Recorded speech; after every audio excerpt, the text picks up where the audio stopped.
Hello दोस्तों, general studies में आप सभी का स्वागत है। दोस्तों, उत्तराखंड के इतिहास में हम चंद वंश के बारे में चर्चा करें और आज उसका लास्ट वीडियो होने वाला है। ठीक है, तो चंद वंश आज हमारा कंप्लीट हो जाएगा। इसके पश्चात कल से हम शुरू करेंगे पंवार राजवंश। ठीक है, तो लगभग जो महत्वपूर्ण चीजें हैं आज हमारी सारी कवर हो जाएंगी चंद वंश में। देखते हैं, देखो शुरू करते हैं आज की क्लास को। सबसे पहले हम देखते हैं चंद काल में जो भूमि की माप थी, ठीक है, वो किस माध्यम से होती थी। तो भूमि की माप कैसे होती थी, भूमि की माप के लिए क्या क्या जो उस टाइम पर प्रचलित था, ठीक है, किस किस रूप में होती। देखो सबसे पहला था नाली, ठीक है, ज्यूला, एक था नाली, ठीक है, दूसरा था देखो ज्यूला, ठीक है, नाली ज्यूला, एक था देखो वेशा अधाली, ठीक है, वेशा, एक था वेशा, फिर था देखो अधाली, ठीक है, अधाली। ये सब भूमि माप के माध्यम थे, ठीक है। इसके अलावा देखो पालो, एक था पालो, एक था मसा, ठीक है, आदि। ये सब क्या थे, भूमि की माप के साधन थे उस टाइम पर चंद्रकाल में, ठीक है, ये आपने ध्यान रखना है। अब चर्चा करते हैं चंद्रकालीन समाज व संस्कृति। चंद्रकालीन समाज व संस्कृति, ठीक है, समाज कैसा था, क्या क्या प्रचलित था। इसमें देखो मुख्यतः हम देखेंगे सबसे पहले धर्म। चंद्रवंशी जो शासक थे हिंदू धर्म को मानते, ठीक है, ये तो आपको पता ही होगा, वो लिखाने की आवश्यकता है भी नहीं, ठीक है, क्योंकि देखो कुमाऊं में रहे हैं तो हिंदू धर्म को मानते, लेकिन कुछ मायनों में कहीं पर आपको बौद्ध धर्म के प्रमाण भी मिलेंगे, ठीक है। और साथ ही यदि आप चर्चा करते हैं चंदों के, जब जो चंद और नेपाल के जो मध्य संबंध रहे, ठीक है, उसके माध्यम से भी कई सारी जो संस्कृति है उसका आदान प्रदान हुआ है, ठीक है। देखो कुमाऊं में आज भी प्रचलित कई सारी ऐसी संस्कृतियां, ठीक है, जो नेपाल की देन है। कुछ जो कुमाऊं क्षेत्र में जो देवता हैं, कई सारे देवता जो नेपाल से आए ऐसा माना जाता है, ठीक है। तो कुमाऊं और नेपाल के मध्य, चंदों और नेपाल के मध्य, ठीक है, काफी जो संस्कृति है इसका आदान प्रदान रहा है। यदि समाज की चर्चा करें तो चंद राजा स्वयं को क्या मानते, देखो चंद राजा स्वयं को चंदवंशी राजपूत मानते, ठीक है, चंदवंशी राजपूत, चंदवंशी जो थे राजपूत थे, स्वयं को राजपूत मानते थे। और सूर्य तथा चंद्रमा को अपना मूल पुरुष मानते थे, ठीक है, तथा सूर्य एवं चंद्रमा, ठीक है, सूर्य एवं चंद्रमा को अपना मूल पुरुष मानते थे, अपना मूल पुरुष, ठीक है। मतलब ऐसा मानते थे कि सूर्य और चंद्रमा से ही इनकी उत्पत्ति हुई है, ये आपने ध्यान रखना है। चंद्रवंशी राजा राजपूत मानते थे स्वयं को, और ऐसा मानते थे कि सूर्य और चंद्रमा से ही उनकी उत्पत्ति हुई है, यानी कि वो उनके मूल पुरुष थे, ठीक है। इसके अलावा देखो यदि चर्चा करें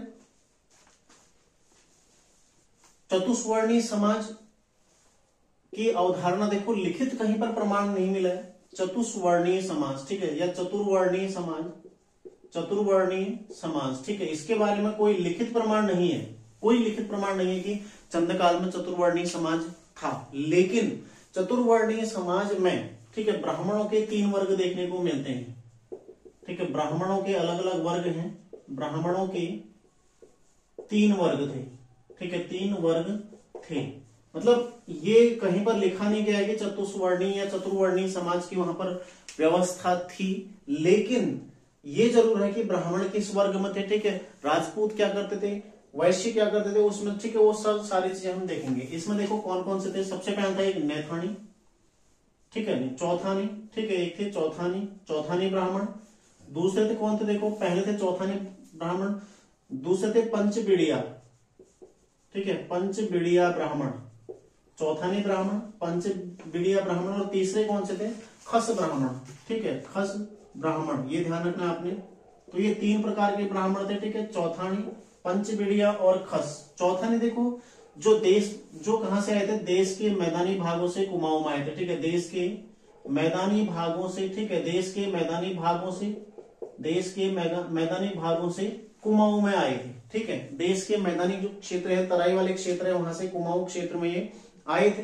तो ये क्या थे, चौथानी ब्राह्मण, ठीक है। पंचबिड़िया क्या थे, देखो पंचबिड़िया ये भी स्थानीय थे, ठीक है, और खस ब्राह्मण क्या थे, ये भी स्थानीय थे। इनका स्थानीय नाम क्या था, पितलिया, ठीक है, स्थानीय नाम क्या था इनका, पितलिया, स्थानीय नाम तो पूछा जा सकता है क्या था, पितलिया, ठीक है, स्थानीय नाम क्या था इनका, पितलिया था। तो ध्यान रखना, तो क्वेश्चन बन सकता है चंद्रकाल में पितलिया शब्द किससे संबंधित था, ठीक है, तो पितलिया शब्द किससे संबंधित था, ब्राह्मणों से, और ब्राह्मणों के भी किस वर्ग से, खस ब्राह्मण वर्ग से, ठीक है। यदि इतना डीप तो आएगा नहीं, यदि पूछा जाएगा इतना डीप तो खस ब्राह्मण वर्ग से पितलिया नाम संबंधित था, ठीक है। तो देखो 3 प्रकार के ब्राह्मण थे, जिसमें चौथानी ब्राह्मण, पंचबिडिया ब्राह्मण और खस ब्राह्मण, ठीक है। इसके अलावा देखो राजपूत, ये ब्राह्मणों के बारे में हो गया, ठीक है। राजपूतों के बारे में यदि देखें, राजपूत 2 प्रकार के राजपूत थे। इसमें देखो एक थे आर्य राजपूत, ठीक है, आर्य राजपूत, और दूसरे कौन से थे इसमें देखो खस राजपूत, ठीक है, खस राजपूत। क्योंकि जो खस है ये उत्तराखंड की पूरा प्रजाति रही है, ठीक है। खसों ने यहाँ पर शासन भी किया है, पूरा प्रजाति रही है, तो इसीलिए यहाँ पर खसों का ब्राह्मण वर्ग, खसों का राजपूत वर्ग, सारी चीजें देखने को मिल रही है, ठीक है। तो खस राजपूत जो कि मतलब राजपूत जो कि 2 प्रकार के थे, ठीक है, एक आर्य राजपूत और एक खस राजपूत। जो आर्य राजपूत थे वो बाहर के भागों से यानी कि बाहरी भागों से आए थे, ठीक है, बाहरी भागों से आए थे, ठीक है, जो आर्य राजपूत थे। और खस राजपूत थे यहाँ के मूल निवासी, ठीक है, यहाँ के मूल निवासी। हमने जब पढ़ा था खसों को, ठीक है, यहाँ के मूल निवासी। तो क्या थे यहाँ के मूल निवासी थे, जो पूरा प्रजाति है उसमें शामिल है, ठीक है। यहाँ के मूल निवासी में सबसे पहले कोल थे, फिर किरात, फिर थे खस। तो देखो राजपूत भी 2 प्रकार के थे, एक आर्य राजपूत जो कि बाहरी भागों से आए थे, एक थे खस राजपूत जो कि यहाँ के मूल निवासी थे, ठीक है। ये चंद्रकाल की चर्चा कर रहे हैं हम। जो वैश्य वर्ग है, ठीक है, वैश्य वर्ग, इनके लिए एक शब्द का उल्लेख मिलता है साहू। इन्हें क्या कहा जाता, साहू, ठीक है, इन्हें क्या कहा जाता, साहू कहा जाता था, ठीक है। और ये बाहरी इलाकों से, ठीक है, प्रायः बाहरी इलाकों से यहाँ आए थे, ठीक है, प्रायः बाहरी इलाकों से यहाँ आए थे, ठीक है। ये आपने ध्यान रखना है, बाहरी इलाकों से आए थे और उन्हें क्या कहा जाता, साहू कहा जाता। तो देखो चतुष्वर्णी समाज में जो ब्राह्मणों के 3 वर्ग थे, इसमें चौथानी ब्राह्मण, पंचबिडिया ब्राह्मण और खस ब्राह्मण। उसके पश्चात जो राजपूत थे, देखो आर्य राजपूत और खस राजपूत। और साथ ही वैश्य वर्ग के लिए शब्द क्या मिलता है, साहू, ठीक है। तो क्वेश्चन बन सकता है कि चंद्रकाल में साहू शब्द का उल्लेख किसके संबंध में मिलता है, ठीक है, किसके संबंध में, वैश्य वर्ग के संबंध में। और ये प्राय बाहरी इलाकों से यहाँ पर आए थे व्यापार करने के लिए, ठीक है, और उसके पश्चात यहीं बस गए। अगला जो है इसमें देखो चौथे वर्ण में विभिन्न जातियों का उल्लेख मिलता है। चौथा वर्ण मतलब शूद्र वर्ण, ठीक है। चौथे वर्ण में विभिन्न जातियों का उल्लेख मिलता है, ठीक है, विभिन्न जातियों का उल्लेख मिलता है, ठीक है, ध्यान रखिएगा। चौथे वर्ण में विभिन्न जातियों का उल्लेख मिलता है जो शिल्प कर्म से संबंध रखते थे, जो शिल्प कर्म, ठीक है, शिल्प कर्म से संबंध रखते थे, ठीक है, ध्यान रखिएगा, जो शिल्प कार्य करते थे, ठीक है। तो ऐसे जो शिल्प कार्य करते थे इनको किस में रखा गया है, चौथे वर्ण में रखा गया, ठीक है। इसके अलावा देखो इन्हीं के द्वारा, जो चौथे वर्ण वाले, इन्हीं के द्वारा क्या किया था, मंदिरों का निर्माण, ठीक है, मंदिरों का निर्माण। इनके प्रमुख कार्य जो थे चौथे वर्ण के, मंदिरों का निर्माण, ठीक है। जो चौथे वर्ण के प्रमुख कार्य थे, मंदिरों का निर्माण पहला कार्य जो प्रमुख था, ठीक है। शिल्प से संबंधित रखते थे, ठीक है। देखो ताम्र पत्रों के उत्कीर्णक,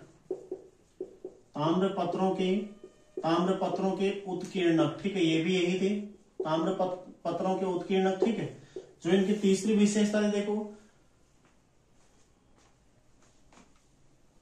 इसमें कुछ ऐसे भी थे जो आज मतलब इसमें से कुछ कुमाऊं में सुनार व टमटा, ठीक है, जो आज भी पाए जाते हैं कुमाऊं में, ठीक है, कुमाऊं में सुनार व टमटा, ठीक है, सुनार व टमटा जो जातियां आज भी पाई जाती है कुमाऊं में, ठीक है, टमटा, सुनार व टमटा, ये किस में संबंधित थे, जो कि शिल्प कार्य से संबंधित रखते थे, ठीक है।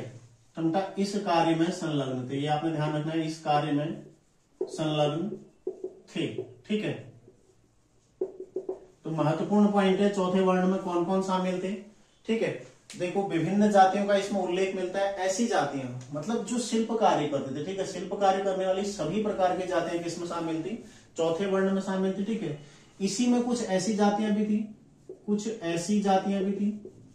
चौथे वर्ण में, ठीक है, जो राज परिवार से सीधा संबंध रखती थी, ठीक है, जो राज परिवार से, ठीक है, राज परिवार से, ये भी आपको ध्यान रखना है, राज परिवार से सीधा संबंध रखती थी। ठीक है, कुछ ऐसी जातियां भी थी जो राज परिवार से संबंधित थी, मतलब उनसे सीधा संबंध रखती थी। ठीक है, वहीं पर कार्य करते थे, उन्हीं का कार्य करते। ठीक है, इसके अलावा देखो शेष जनता जो पंच मीडिया में आ गई, फिर राजपूत में ये आ गए। ठीक है, वैश्य वर्ग में जो साहू और ये जो कुछ, इसके अलावा जो सभी सामान्य जनता थी। ठीक है, सभी सामान्य जनता, सभी सामान्य जनता, ये मैं आपको पहले भी बताया हूं। ठीक है, सभी सामान्य जनता, इसको क्या बोला जाता? पौरी 15 विश्वा। ठीक है, पौरी 15 विश्वा। ठीक है, तो क्वेश्चन एक बार ये बन चुका है।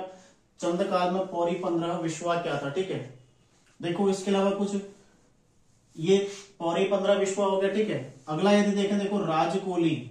राजकोली कौन थे? जो राज परिवार के लिए वस्त्र बुनने का काम करते थे। ठीक है, राज परिवार हेतु वस्त्र बुनने का काम, वस्त्र बुनने का काम। ठीक है, इसके अलावा देखो पौरी क्या थे? पौरी मतलब प्रहरी। ठीक है, राजमहल के चौकीदार जो हो जाएंगे वो क्या हो जाएंगे? पौरी। ठीक है, पौरी मतलब प्रहरी, यानी कि राजमहल के चौकीदार। ठीक है, ध्यान रखना, राजमहल के चौकीदार कौन थे? पौरी। ठीक है, तो देखो अभी कुछ और ऐसे वर्ग आएंगे जो कि यहां पर हम देखने वाले हैं। ठीक है, तो आप लोग इसका एक स्क्रीनशॉट ले लीजिए ताकि मैं इसको आगे बढ़ा सकूं। ठीक है, ध्यान रखना, अभी इसी क्रम को हम आगे बढ़ाते हैं। जिस नाम से, मतलब जो जिस कार्य में संलग्न था उसी कार्य के अनुसार उसको, उसकी जो जाति थी उसको तय किया जाता। ठीक है, तो उसको देखते हैं भी क्या थे इस तरह के। अगला देखो, कुछ जातियां ऐसी थी जो काम के अनुरूप थी। ठीक है, काम के अनुरूप जातियां, मतलब जो कार्य करती थी, काम के अनुरूप जातियां। ठीक है, अनुरूप जातियां जो कार्य करती थी उसी के अनुरूप उसको नाम दे दिया जाता। ठीक है, जैसे देखो फुलेरिया। ठीक है, इसमें सबसे पहले आता है फुलेरिया, जो यानी कि फूल तोड़ते थे। ठीक है, फुलेरिया। दूसरे देखो इसमें पनेरू। ठीक है, पनेरू जो पानी भरते थे। तीसरे देखो दुर्गापाल, जो दुर्गों के रक्षक थे। ठीक है, यानी कि किलों के रक्षक थे। अगला देखो मठपाल। ठीक है, मठपाल जो मंदिरों के रक्षक थे, यानी कि जो मठ मंदिर इत्यादि उनके रक्षक थे। ठीक है, अगला देखो कांडपाल, इसी तरह से। ठीक है, कांडपाल। और इसके अलावा देखो मटियानी। ठीक है, मटियानी। और इसके अलावा कफलटिया। ठीक है, कफलिया आदि। ठीक है, कफलिया है। और साथ ही भंडारी, जो भंडारे के रक्षक थे। ठीक है, भंडारी जो भंडार ग्रहों के रक्षक होते थे। तो काम के आधार पर कुछ जातियां थी जिन्हें काम के अनुरूप नाम दिया गया था। तो ये आपने ध्यान रखना। देखो काम के अनुरूप जातियां कौन कौन सी थी? पन्नीरू, फुलेरिया, दुर्गापाल, मठपाल। ठीक है, ये आपने पढ़ा था हमने, किसके द्वारा? बाज बहादुर चंद के द्वारा इनको नियुक्त किया गया था। ठीक है, यदि धार्मिक व्यवस्था देखें तो चंद राजा शिव के उपासक थे मुख्यतः, मतलब शिव को ज्यादा मानते थे। ठीक है, तो शिव के उपासक थे, ये भी आपने ध्यान रखना। ठीक, तो ध्यान रखिएगा, चंद राजा शिव के उपासक थे। ठीक है, शिव के उपासक थे। तो क्वेश्चन पूछा जा सकता है, चंद राजा किसके उपासक थे? शिव के उपासक थे। ठीक है, कई सारे मंदिरों का इन्होंने निर्माण करवाया था। ठीक है, इस काल में जो मंदिर निर्माण शैली थी वो कत्यूरी शैली थी। ठीक है, कत्यूरी शैली में, कत्यूरी शैली की अनुकृति पर, कत्यूरी शैली की अनुकृति पर। ठीक है, मतलब उसी के अनुरूप अनुकृति पर कई सारे मंदिरों का निर्माण इन्होंने कराया था। कई सारे मंदिरों का निर्माण। ठीक है, ध्यान रखिएगा, जो कत्यूरी शैली थी उसी के आधार पर कई सारे मंदिरों का इनके द्वारा निर्माण कराया गया था। ठीक है, इन मंदिरों में देखो चंपावत का नागनाथ, चंपावत का नागनाथ। ठीक है, नागनाथ मंदिर। इसके अलावा अल्मोड़ा के रत्नेश्वर। ठीक है, सोमेश्वर। अल्मोड़ा में कौन कौन? देखो रत्नेश्वर है। ठीक है, रत्नेश्वर है। दूसरा कौन सा है? सोमेश्वर है। ठीक है, सोमेश्वर, ये मंदिर रत्नेश्वर मंदिर है, सोमेश्वर मंदिर है। ठीक है, कपिलेश्वर, दीपचंद्रेश्वर, कपिलेश्वर। ठीक है, इसके अलावा देखो दीपचंद्रेश्वर। ठीक है, कई सारे मंदिर इनके द्वारा स्थापित किए गए थे। दीपचंद्रेश्वर देखो, भैरव। ठीक है, भैरव। इसके अलावा क्षेत्रपाल। ठीक है, क्षेत्रपाल, ये भी मंदिर इनके द्वारा स्थापित किया गया था, ये अल्मोड़ा में। ठीक है, और गरुड़ेश्वर। तो ये सारे मंदिर इनके द्वारा स्थापित किए गए थे। साथ ही अन्य भी कई सारे मंदिर ये प्रमुख है। देखो नंदा देवी मंदिर, बैजनाथ में बद्रीनाथ मंदिर, कई सारे मंदिर इनके द्वारा स्थापित किए गए थे। तो जिसने कुछ किए थे वो मैं आपको पहले लिखाया हूँ पढ़ाते समय पर, ठीक है। तो कत्यूरी शैली की अनुकृति पर ही कई सारे मंदिरों का निर्माण किया गया था। और जो मंदिर थे ये थे, ठीक है, मुख्यतः कुछ मूर्तियां जिनमें देखो विष्णु थे, शिव थे, महेश, ठीक है, गणेश, इनकी मूर्तियां भी कई सारी इस काल में बनाई गई हैं, ये भी आपने ध्यान रखना है। इसके अलावा देखो लक्ष्मीचंद ने जागेश्वर मंदिर का जीर्णोद्धार कराया था, ठीक है। लक्ष्मीचंद क्या कहा जाता है इसको, लकुली बिरारी, ठीक है। लक्ष्मीचंद ने जागेश्वर मंदिर, जो जागेश्वर का मंदिर है, ठीक है, जागेश्वर मंदिर किस काल में बना है, कत्यूरी काल। मैंने आपको बताया था कत्यूरी काल में जागेश्वर मंदिर का निर्माण हुआ था, ठीक है। लक्ष्मीचंद ने जागेश्वर मंदिर का जीर्णोद्धार कराया था, ठीक है। लक्ष्मीचंद ने जागेश्वर मंदिर का जीर्णोद्धार कराया था, ये आपने फैक्ट ध्यान रखना है। इसके अलावा इसी काल में जो अन्य मंदिर बने हैं उसमें देखो बैजनाथ का लक्ष्मी नारायण मंदिर, ठीक है, बैजनाथ का लक्ष्मी नारायण मंदिर, थोड़ा बहुत आपको जानकारी होनी चाहिए कि कौन सा किस काल में बना है, ठीक है। बैजनाथ का लक्ष्मी नारायण मंदिर। दूसरा देखो पिथौरागढ़ में मसोली मंदिर, ठीक है, नकुलेश्वर, पिथौरागढ़ में, ठीक है, मसोली, ठीक है, मसोली का मंदिर। इसके अलावा नकुलेश्वर मंदिर, ठीक है, ये भी कहाँ है, पिथौरागढ़ में है। साथ ही चौपाला मंदिर डीडी हाट के समीप, मड़का सूर्य मंदिर, ठीक है, चौपाला मंदिर। इसके अलावा देखो डीडी हाट के समीप मड़का सूर्य मंदिर, ठीक है, ये भी कहाँ है, पिथौरागढ़ में है। तो ये भी आपने ध्यान रखना है, ठीक है, मड़का सूर्य मंदिर पिथौरागढ़ में पड़ता है, ठीक है, चंद्रकाल का ही बना हुआ है। इसके अलावा देखो रामेश्वर, ठीक है, रामेश्वर मंदिर जो कि पिथौरागढ़ में किस किस के तट पर है, सरयू और रामगंगा, ठीक है, रामेश्वर मंदिर। और साथ ही दिडसन कासनी मंदिर, ठीक है, दिडसन कासनी मंदिर, ये सब भी किस काल के हैं, चंद्रकाल के मंदिर है। देखो कौन कौन से मंदिर है, चंपावत का नागनाथ मंदिर, ठीक है, अल्मोड़ा में रत्नेश्वर है, सोमेश्वर, कपिलेश्वर, दीपचंद्रेश्वर, भैरव मंदिर, क्षेत्रपाल मंदिर, गरुड़ेश्वर मंदिर, ठीक है। इसके अलावा बैजनाथ का लक्ष्मी नारायण मंदिर, पिथौरागढ़ का मसूली, नकुलेश्वर, चौपाला मंदिर, ठीक है, मड़का सूर्य मंदिर, रामेश्वर और दिडसन कासनी का मंदिर, ठीक है। इसके अलावा देखो लक्ष्मीचंद ने जागेश्वर मंदिर का जीर्णोद्धार भी कराया था, ठीक है, तो ये आपने ध्यान रखना है। साथ ही मड़के सूर्य मंदिर के समीप एक हथिया देवाल, ठीक है, एक हथिया देवाल का निर्माण किया था। कहां पर है, ये पिथौरागढ़ में पड़ता है, ठीक है, पिथौरागढ़ में पड़ता है एक हथिया देवाल। तो एक हथिया देवाल क्या था, जो बनावट में कैसा है, ठीक है, एलोरा के कैलाश मंदिर के समान है, ठीक है, एलोरा के कैलाश मंदिर के समान, ठीक है, कैलाश मंदिर के समान है। ध्यान रखिएगा, अच्छा क्वेश्चन है, ठीक है, यहां से क्वेश्चन बढ़िया क्वेश्चन बनेगा कि कौन सी उत्तराखंड की कौन सी रचना या चंद्रकालीन कौन सी कला या स्थापत्य कला, ठीक है, किस जो एलोरा के कैलाश मंदिर के समान है कौन सी है, ठीक है, तो कौन सी है, देखो ये है एक हथिया देवाल जो कि पिथौरागढ़ में बनाया गया, ठीक है, ये आपने ध्यान रखना है। और एक चट्टान को तराश कर, एक ही चट्टान को काटकर, ठीक है, चट्टान को काटकर इसको निर्मित किया गया है। तो ये भी काफी महत्वपूर्ण तभी एलोरा के समान है क्योंकि एलोरा का जो कैलाश मंदिर है उसको भी एक ही चट्टान को काट कर निर्मित किया गया, ठीक है, और इसको भी एक ही चट्टान को काट कर निर्मित किया गया। तो काफी मंदिर जो काफी महत्वपूर्ण, ठीक है, इसको माना जाता है। और इसको आप ये भी बोल सकते, ठीक है, उत्तराखंड का एलोरा का कैलाश मंदिर, ठीक है, किसे कहा जाएगा, एक हथिया देवाल को। तो ये ध्यान रखना है, आपने इस तरह से भी क्वेश्चन आपको बनता है कभी तो आपने उसको गलत नहीं करना है, ठीक है। तो ये हो गया देखो चंद्रकालीन कुछ प्रमुख धार्मिक चीजें जो धर्म से जुड़ी हुई, ठीक है, शिव के उपासक थे। मुख्यतः धर्म क्या था, हिंदू धर्म था, लेकिन उसके अलावा शिव के उपासक थे, ठीक है। और यहाँ पर कई सारे मंदिरों का निर्माण हुआ है जिनमें लगभग कत्यूरी शैली देखने को मिलती है, ठीक है। इसके अलावा कुछ मंदिरों का जीर्णोद्धार भी इन्होंने कराया, साथ ही कुछ मंदिर गढ़वाल से ले जाकर स्थापित किए जैसे नंदा देवी की प्रतिमा इत्यादि, ठीक है। और साथ ही कुछ महल इन्होंने बनाए थे जिसमें जो मैं आपको लिखा चुका हूं पहले, जिस शासक ने जो महल बनाया था, ठीक है, जो भी किला बनाया था वो मैं आपको उस काल में ही लिखा चुका हूं, तो उसको दोबारा पढ़ने की आवश्यकता नहीं, ठीक है। और साथ ही एक हथिया देवाल देखो कहां पर बनाया गया, पिथौरागढ़ में, जो कि एक ही चट्टान को काटकर बनाया गया, ठीक है। इसके अलावा आप देखो चंद नेपाल संबंध,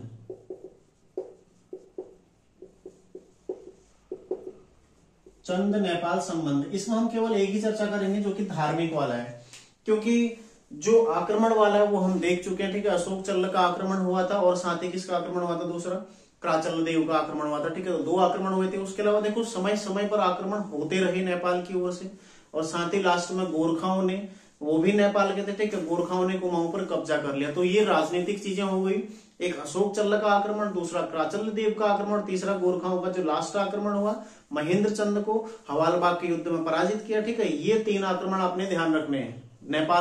नेपाल के साथ राजनीतिक संबंध जो थे। लेकिन जो यहां पर हम चर्चा करेंगे धार्मिक, ठीक है। धार्मिक में चीजें यदि देखें तो सबसे महत्वपूर्ण क्या है, देखो कुछ उत्सव जैसे हिमालय, ठीक है, हिमालय हिल यात्रा, ठीक है, हिल यात्रा, हिल यात्रा। इसके अलावा देखो आठम हिल यात्रा, आठम देव यात्रा, ठीक है, देव यात्रा, हिल यात्रा है, आठम है, देव यात्रा है, ठीक है। एक है पुशुडिया, ठीक है, पुशुडिया, ये पिथौरागढ़ एरिया में मनाया जाता है, ठीक है। दुरुडिया, ठीक है, दुरुडिया, तो ये ध्यान रखना है आपने। देखो इसके अलावा घी त्योहार जो कुमाऊं में आज ही मनाया जाता है, ठीक है, घी त्योहार जिसको क्या बोलते हैं, ओलगिया, ठीक है। एक है देखो हरेला त्योहार जो मनाया जाता है कुमाऊं क्षेत्र में, हरेला त्योहार, ठीक है। ये सब किसकी देन है, ये सारे किसकी देन है, नेपाल की देन, नेपाल की देन। ये सारे जो त्योहार है किसकी देन है, नेपाल की देन है, ठीक है। इसके अलावा देखो गोरिल देवता जो कुमाऊं में प्रचलित है, गोरिल देवता, ठीक है, गोरिल्ला चौड़ मंदिर है ना, गोरिल्ला चौड़ मंदिर चंपावत में, ठीक है। तो गोरिल देवता कहाँ के, नेपाल, मूल स्थान कहाँ है इनका, नेपाल, ठीक है, मूल स्थान कहाँ है, नेपाल में। तो ये भी आपने ध्यान रखना है, गोरिल देवता जो कि मूल स्थान नेपाल है। इसके अलावा देखो जो सीरा में प्रचलित रौत देवता है, ठीक है, सीरा के रौत देवता, सीरा के रौत देवता, ये भी कहाँ है, मूल इनका कहाँ है, नेपाल, ठीक है। ये भी आपने ध्यान रखना है, इनका मूल भी कहाँ है, नेपाल में। जो सीरा के रौत देवता है इनका मूल भी कहाँ है, नेपाल में, ठीक है। इसके अलावा देखो अन्य जो देवता जिसमें छुरमल देवता, ठीक है, कलसिन देवता,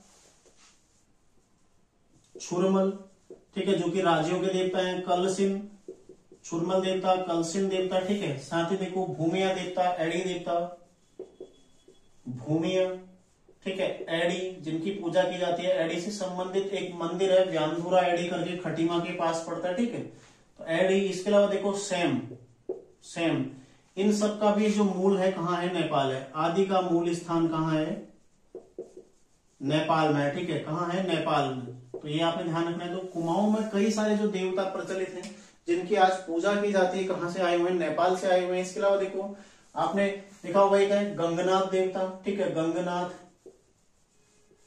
ये भी चंद्रवंशी राजकुमार थे, ठीक है। साथ ही देखो गोलू देवता, ये भी चंद्रवंशी राजकुमार थे, ठीक है, ये आपने ध्यान रखना है। गंगनाथ देवता भी चंद्रवंशी राजकुमार थे और गोलू देवता भी, तो ये दोनों भी आपने ध्यान रखना है। और ये सारे कहां से, नेपाल से आ रहे हैं। देखो नेपाल के दिन कुछ त्योहार जो कुमाऊं में प्रचलित हैं, कुछ देवता, ठीक है, जो स्थानीय देवता वहां के आज उनकी पूजा की जाती है, कहां से आ रहे सभी, नेपाल से। मतलब नेपाल उनका मूल स्थान है, ठीक है। तो क्योंकि देखो नेपाल से यहाँ पर जो पिथौरागढ़ वाला एरिया लगातार प्रभावित रहा, ठीक है, और उसके पश्चात गोरखा यहाँ पर शासन किए, तो नेपाल की चीजें इसलिए यहाँ पर ज्यादा दिखाई पड़ती हैं। कुछ प्रथाएं हैं, ठीक है, वो भी मैं यहाँ पर लिखता हूं, इसका आप एक स्क्रीनशॉट ले लीजिए, ठीक है। कुछ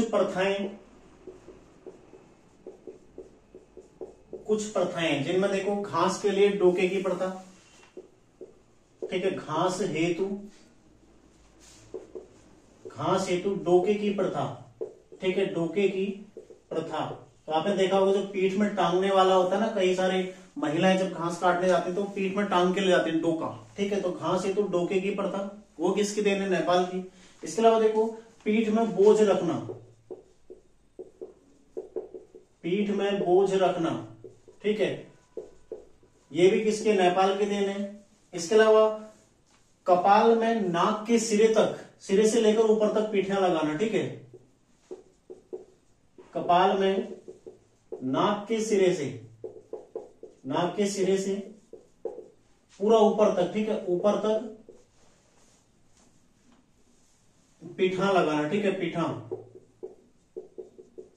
तो ये भी किसकी एक संस्कृति, ये कहां से आ रखा है? नेपाल से। आप आज आपने देखा होगा कुमाऊं क्षेत्रों में मतलब अधिकांशतया जो चलता है पिथौरागढ़ में, ठीक है, तो नाक के कोने से लेकर पूरा ऊपर तक जो पिठिया लगाया जाता है, तो इसको क्या बोला जाता है? ये कहां से आया हुआ है? ये भी नेपाल की ही देन है, ठीक है। उत्तराखंड में जो ये प्रचलित है, कुमाऊं क्षेत्र में प्रचलित है, कहां से प्रचलित हुआ है? नेपाल से लाकर, ठीक है, प्रचलित यहाँ पर हुआ। ये सभी क्या है? नेपाल की देन है, ठीक है। इसके अलावा देखो, यदि किसी की मृत्यु होती तो उसको फटाफट ले जाना बांध कर, ठीक है, ये सब कहाँ के प्रथाएं? नेपाल की प्रथाएं हैं, ठीक है। तो ये आपने ध्यान रखना है, इतना आपने यहाँ तक याद करना है, ठीक है। इसमें कुछ है नहीं। देखो, यदि आप कभी मेंस में बैठते हैं तो हो सकता है आपको पूछ ले कुमाऊं नेपाल संबंध के बारे में चर्चा कीजिए, तो यहाँ पर आपने ये सारी चीजें आप लिख सकते हैं, ठीक है, क्योंकि ये कुछ ऐसी चीजें जिनका आदान प्रदान हुआ है। लेकिन जो राजनीतिक संबंध है उसमें कोई खास चीजें नहीं है, ठीक है। उसमें केवल 3 आक्रमण आपने लिखने हैं। पहला देखो, अशोक चल्ल का आक्रमण 1191, क्राचल देव का आक्रमण था 1223, और उसके पश्चात गोरखाओं का आक्रमण जो 1790 कुमाऊं पर हुआ था, ठीक है। तो ये तीनों आपने ध्यान रखने हैं, बाकी ये सारी चीजें आप उसमें नोट कर सकते हैं, ठीक है। अब देखो, चंदों का पतन, चंदों का पतन, तो कोई कितना ही महान साम्राज्य क्यों ना रहा हो, ठीक है, हर किसी साम्राज्य का पतन सुनिश्चित होता है, ठीक है। यदि आप देखते हैं, प्रारंभ में एक चंपावत से शुरू होकर, ठीक है, पूरा बाद में कहां कहां तक फैल गया। देखो, यहाँ बागेश्वर, अल्मोड़ा और पूरा नैनीताल और ये पूरा भाबर का एरिया, ठीक है। इतना बड़ा, मतलब एक छोटे से हिस्से से शुरू होकर काफी बड़े साम्राज्य में इसका विस्तार हो गया था, ठीक है। तराई, भाबर इत्यादि सारे इसके कब्जे में आ गए थे, लेकिन बाद में इनका पतन भी होने लगा। क्यों होने लगा? पतन का पहला जो कारण था बाहरी आक्रमण, ठीक है, बाहरी आक्रमण। होता क्या है, यदि आपके साम्राज्य की सीमा बड़ी है तो उसको सुरक्षित रख पाना मुश्किल होता है। क्यों? क्योंकि देखो, यदि आप चर्चा करें इस तरह से, यदि आप देखते, देखो, चंद्रवंशी राजा अल्मोड़ा में बैठा है और यहाँ जो ये तराई वाला एरिया है इस पर लगातार बाहरी आक्रमण हो रहा है, ठीक है। इसको सुरक्षित, यही इनकी आय का प्रमुख स्रोत है, क्योंकि ये पहले से उपजाऊ क्षेत्र है, ठीक है। यही इनकी आय का प्रमुख स्रोत है, और इस पर ही जो बाहर के राज्य हैं वो आक्रमण करके इसको बार बार, ठीक है, कब्जे में ले रहे हैं। तो ये सबसे बड़ा जो कारण था बाहरी आक्रमण था। इसके पश्चात देखो, गोरखों का भी आक्रमण हो जाता है, और नेपाल के लगातार जो डोटी वाला आक्रमण वो लगातार होते रहता है। तो ये बाहरी आक्रमण इनके पतन का एक प्रमुख कारण है, ठीक है। क्यों? क्योंकि देखो, राजा अपने राज्य पर ध्यान केंद्रित कर ही नहीं पा रहे हैं। हमने जितने भी राजा हमने पढ़े थे चंद काल के, हर किसी का कोई ना कोई अभियान रहा, ठीक है, यानी कि अभियान रहा मतलब वो हमेशा युद्ध में ही व्यस्त रहे। तो पहला कारण क्या है? बाहरी आक्रमण। दूसरा कारण क्या है? देखो, अयोग्य उत्तराधिकारी, ठीक है, अयोग्य उत्तराधिकारी। अयोग्य उत्तराधिकारी मतलब यदि हम देखें जगत चंद तक का, ठीक है, जगत चंद जिसने श्रीनगर पर कब्जा किया था 1715 में, वहां तक का जो चंदों का शासन था काफी अच्छा चल रहा था। लेकिन उसके पश्चात दीपचंद, ठीक है, फिर लास्ट में मोहन चंद इत्यादि, ठीक है, बीच में एक थोड़ा सही था जो कल्याण चंद पंचम था, लेकिन वह भी रोहिलों के खिलाफ हार गया था, ठीक है, प्रदीप शाह के शरण में चला गया था। तो देखो, अयोग्य उत्तराधिकारी मतलब जिनमें कोई योग्यता नहीं थी, शासक बनने के योग्य नहीं थे, ठीक है, और इतने शक्तिशाली नहीं थे, ठीक है, और इनकी ना ही ऐसी कोई नीतियां थी कि अपने शासन का साम्राज्य विस्तार कर सके या फिर उसकी सुरक्षा कर सके। तो दूसरा सबसे प्रमुख कारण क्या था इनके पतन का? अयोग्य उत्तराधिकारी, ठीक है, ये आपने ध्यान रखना है। तीसरा जो कारण था इनका, देखो, तीसरा कारण क्या था? दरबारी षड्यंत्र। दरबारी षड्यंत्र, ठीक है, हमने देखा था जो मेहरा और फरत्याल थे उनका वर्चस्व तो बढ़ ही रहा था, लेकिन जो दीवान थे जोशी, ठीक है, जिसमें शिवदेव जोशी, हरकदेव जोशी, ये जो कुछ दीवान हमें देखने को मिलते हैं, ये कुछ ज्यादा ही इनका वर्चस्व रहा, ठीक है। तो दरबारी षड्यंत्र में सबसे महत्वपूर्ण हरकदेव जोशी, उसी के द्वारा जो षड्यंत्र किया गया था, ठीक है, तो वो ही एक प्रमुख कारण था चंद्रवंश के पतन का। तो ध्यान रखना, दरबारी षड्यंत्र चंदों के पतन का तीसरा प्रमुख कारण है, ठीक है। चौथा देखो, रिक्त राजकोष। रिक्त राजकोष। अब राजकोष रिक्त क्यों होगा? बाहरी आक्रमण हो रहे तो बार बार ये लूट कर रहे, ले जा रहे हैं, ठीक है, सबसे पहला कारण। और दूसरा, राजकोष रिक्त करने का कारण क्या है? होता क्या है, यदि किसी भी साम्राज्य के पास सेना है, ठीक है, तो सेना भी बनाई जाती है। ऐसे थोड़ा ना कि किसी भी आदमी को आप रख लेंगे और वो लड़ने चला जाएगा, ठीक है। सेना को आपने पूरा ट्रेनिंग देना है, मतलब सेना को आपने पूरा तैयार करना है ताकि वो युद्ध में लड़ सके, आपको जिता सके, यानी कि ज्यादा खर्च होगा उसमें, ठीक है। और चंद शासकों का क्या रहा, लगातार युद्ध करने की प्रवृत्ति रही, मतलब भले ही और जगह ना किया हो लेकिन डोटी अभियान उनका लगभग लगातार रहा, और उससे भी ज्यादा गढ़वाल पर लगातार उनके द्वारा आक्रमण किया गया था। ठीक है, आक्रमण करेंगे तो कहीं ना कहीं सेना भी उससे प्रभावित होगी। ठीक है, और उसका सीधा असर कहां पर जाएगा, राजकोष में। तो देखो, एक तो बाहरी आक्रमण की वजह से, और दूसरा लगातार सैन्य अभियानों के कारण इनका राजकोष क्या होने लगा, कम हो गया। ठीक है, खत्म हो गया धीरे धीरे। तो ये भी एक प्रमुख कारण था इनके पतन का, रिक्त राजकोष। और अगला देखो, पांचवा जो सबसे प्रमुख कारण हुआ है गढ़वाल के विरुद्ध संघर्ष, गढ़वाल के विरुद्ध आक्रमण। ठीक है, ये भी इनके पतन का एक प्रमुख कारण था। ठीक है, जो गढ़वाल का पंवार वंश था और चंद राजवंश था, इनमें आपस में कभी मित्रता नहीं हुई। ठीक है, सदैव शत्रुता ही रही थी, सदैव एक दूसरे के विरुद्ध अभियान करते रहे। ठीक है, कभी यहां से सेना जा रही, कभी वहां से सेना आ रही। तो ये भी इनके पतन का एक प्रमुख कारण रहा था। यदि साथ होते तो हो सकता है रोहिलों के जो या फिर गोरखों के जो आक्रमण हुए उनसे ये बच सकते थे। ठीक है, उनके विरुद्ध ये जीत पाते। तो गढ़वाल के विरुद्ध जो आक्रमण किए थे, ठीक है, इनसे जो शत्रुता ली थी, ये भी इनके पतन का एक प्रमुख कारण था। और ध्यान रखना चंदों के पतन के क्या क्या कारण थे। ठीक है, विस्तार पूर्वक मैं आपको समझा चुका हूं किस तरह ये कारण प्रभावी हुए थे। तो इसी तरह हमारा चंद राजवंश समाप्त होता है। ठीक है, अगली क्लास जो आएगी गढ़वाल का पंवार राजवंश, लगभग 7 से 8 क्लासेज उसकी भी आएंगी। ठीक है, टिहरी अलग आएगा, पंवार अलग आएगा। ठीक है, तो दोनों को अलग अलग मैं आपको पढ़ाऊंगा एक ही क्रम में, लेकिन दोनों को अलग अलग पार्ट में डिवाइड करके आपको पढ़ाऊंगा। ठीक है, तो इसको आप लोग नोट कर लीजिएगा। अब कल हमारी क्लास जो आएगी पंवार राजवंश के बारे में आएगी। ठीक है, तो मिलते हैं नेक्स्ट क्लास में, तैयारी आप लोग करते रहिए। धन्यवाद।